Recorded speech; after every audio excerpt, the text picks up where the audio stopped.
کوئی مصیبت نازل نہیں ہوتی مگر اللہ کے حکم سے،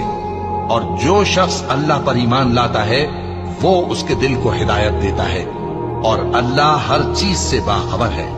اور اللہ کی اطاعت کرو اور اس کے رسول کی اطاعت کرو، بس اگر تم منہ پھیر لوگے تو ہمارے پیغمبر کے ذمے تو صرف پیغام کا کھول کھول کر پہنچا دینا ہے۔ اللہ جو معبود برحق ہے اس کے سوا کوئی عبادت کے لائق نہیں، تو مومنوں کو چاہیے کہ اللہ ہی پر بھروسہ رکھیں۔ مومنوں،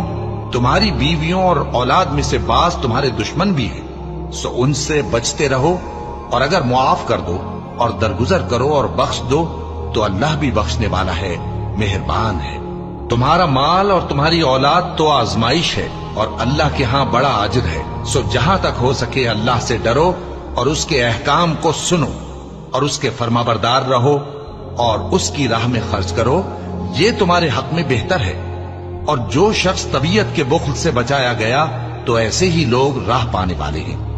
اگر تم اللہ کو نیک نیتی سے قرض دو گے تو وہ تم کو اس کا کئی گنا دے گا اور تمہارے گناہ بھی معاف کر دے گا، اور اللہ قدر شناس ہے، بردبار ہے،